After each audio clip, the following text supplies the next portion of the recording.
siang Bu. Siang. Perkenalkan, nama saya Pika. Saya kelas 10 akuntansi 2.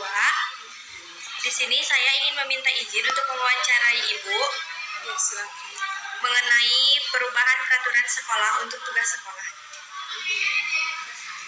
Untuk yang pertama, peraturan sekolah apa saja yang Ibu ingat pernah berubah sejak Ibu mulai mengajar di sini? Ya, mungkin seingat Ibu mulai bekerja di sini dari tahun 2016 akhir ya. Dan mengenai peraturan, memang dari dulu peraturan tentang ketertiban cara berpakaian dan lain halnya sebagai pada siswa itu sama, tapi hanya saja kurangnya itu dalam hal menurut Ibu ya, ini dalam sudut pandang Ibu sebagai guru pribadi, guru produktif khususnya gitu ya. Menurut pandangan Ibu, hanya kurangnya itu bagaimana secara tertulis aturan itu ditegakkan dan juga bagaimana keberlanjutan dari peraturan itu digunakan atau dipakai di sekolah ini. Jadi kalau menurut Ibu dari mulai awal sampai sekarang aturan tetap sama seperti itu, menginginkan anak-anak dari sekolah ini bisa berdisiplin baik dalam hal pakaian ataupun dalam hal waktu. Namun yang sekarang ini 2 tahun terakhir ini Ibu merasakan banyak perbedaan, antara lainnya perbedaan itu di mana aturan yang dulu memang sudah tercetuskan, nah sekarang mulai lagi digencarkan dengan cara sosialisasi kepada siswa dan juga kepada semua pihak termasuk guru di dalamnya, staf tata usaha ataupun karyawan-karyawan yang ada di sekolah. Jadi memang sangat terasa impact-nya gitu ya. Mulai contohnya kan kita belum punya gerbang ya, kemudian masuk jam 7. Dari dulu pun sudah ada anjuran untuk masuk jam 7. Tapi yang Ibu rasakan khususnya sebagai guru, kalau dulu mah jam 7 teh, jam 7 weh, jam 7 ayeuna mah jam 7 pasti kan sudah ditutup gerbangnya, sehingga pasti kan berimbas.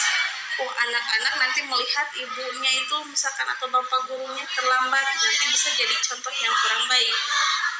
Jadi besar sekali impaknya ketika memang aturan yang katakan sederhana, misalkan tadi masuk jam 7, kemudian berpakaian seragam sesuai keteraturan, ketika ditegakkan oleh semua pihak itu akan sangat berdampak bagi sekolah kita. Mungkin di sini Ibu menggarisbawahi bukan mengubah, tapi lebih pada menegakkan kembali yang sudah tercetus awalnya. Itu mungkin alasan utamanya adalah dari kondisi sekolah kita sendiri, melihat daripada anak-anaknya, guru-gurunya, staf dan juga karyawan yang memang kurang berdisiplin lah dalam hal waktu ataupun disiplin aturan-aturan sekolah yang lainnya, misalkan cara berseragam dan lain-lain.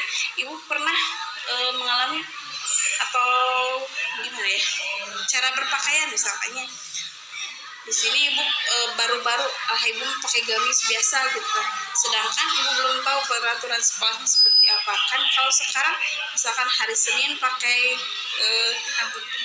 hitam putih, misalkan Selasa pakai ada PDH, Rabunya hitam putih lagi.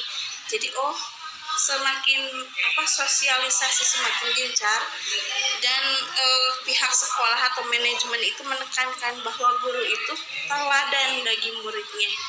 Jika misalkan ibu atau bapak guru menginginkan muridnya untuk bisa menaati peraturan, maka kami sebagai tenaga kependidikan atau staf itu harus ikut peraturan tersebut supaya anak-anak sekalian melihat ibu guru dan bapak gurunya juga mengikuti peraturan.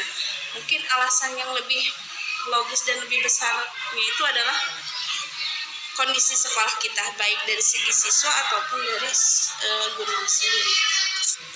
Baik, terima kasih dan mohon maaf itu telah mengganggu waktu Ibu.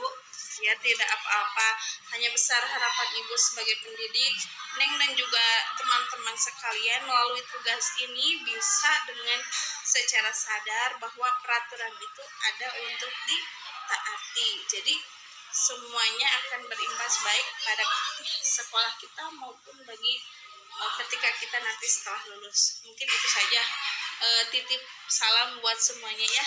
Kalau kalian sedang membahas aturan, maka ikutilah aturan sekolah yang berlaku.